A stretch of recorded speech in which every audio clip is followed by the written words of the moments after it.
Ассалаумағалейкум, құрметті оқырман. Қағбаның тарихы.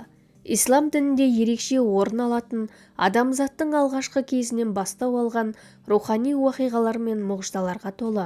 Қағба Алланың әмірімен тұрғызылған алғашқы ғибадат орны саналады, және оның тарихы Адам ата, Хауа ана, періштелер мен Ибрахим пайғамбар сияқты ұлы тұлғалармен байланысты. Қағбаның жаратылысы және Адам ата мен Хауа ана уақиғалары. Қағбаның жаратылысы.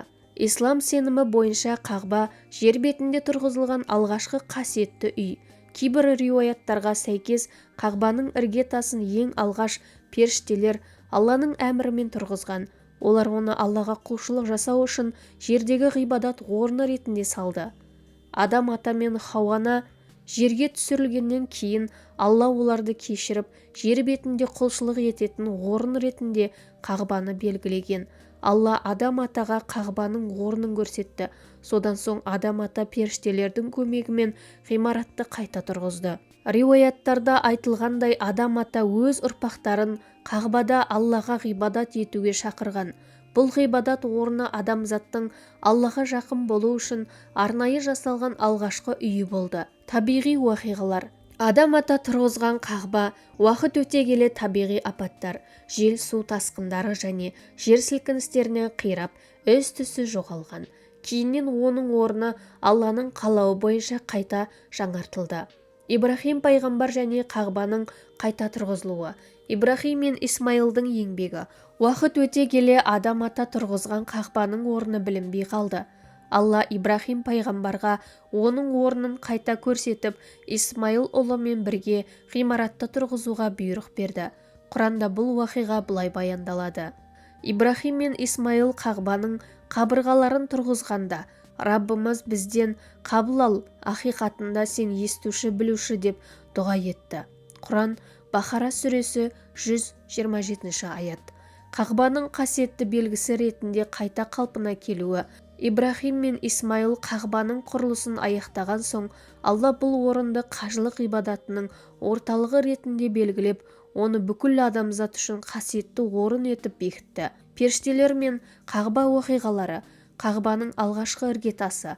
Періштелер Адам атадан бұрын қағбаның негізін тұрғызды деген риуаят бар. Олар Алланы мадақтап, сол жерде ғибадат жасайтын. Қара тас, Хаджар әл-Асуад. Риуаят бойынша қара тас жұмақтан түсірілген. Алғашында ол аппақ болған, бірақ адамзаттың күнәларының әсерінен қара түске енді. Бұл тасты Ибрахим пайғамбар Алланың бұйрығымен қағбаның оңтүстік шығыс бұрышына орналастырды. Періштелер қара тасты аспаннан алып келіп, Ибрахим пайғамбарға тапсырды деген сенім бар. Қағбаның Алла тарапынан қорғалуы. Қағба тарихында періштелер оны қорғау үшін жіберілген уақиғалар бар. Мысалы, Абраха патша қағбаны пілдермен талқандауға тырысты, бірақ Алла оған құстарды жіберіп, пілдер әскерін жойды. Бұл уақиға Құрандағы Піл сүресінде баяндалған. Қағбаның рухани мәні, Алланың әмірі және бірлік нышаны.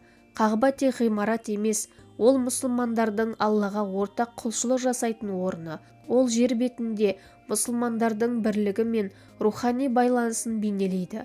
Дұғалардың қабыл болуы. Қағбаның айналасында жасалған дұғалар мен ғибадаттардың ерекше әсері бар.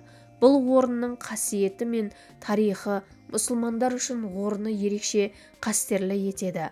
Қағбаның тарихы Адам атадан басталып, періштелердің, Ибрахим пайғамбар мен Исмайылдың еңбегімен жалғасып, бүгінгі күнге дейін сақталған қасиетті мұра. Оның рухани маңызы Аллаға жақындықты, бірлік пен рухани тазалықты бейнелейді. Бұл тарих мұсылмандарға Алланың ұлылығын, олардың жаратушы алдындағы міндеттерін еске салып, шүкіршілік пен ғибадатқа шақырады.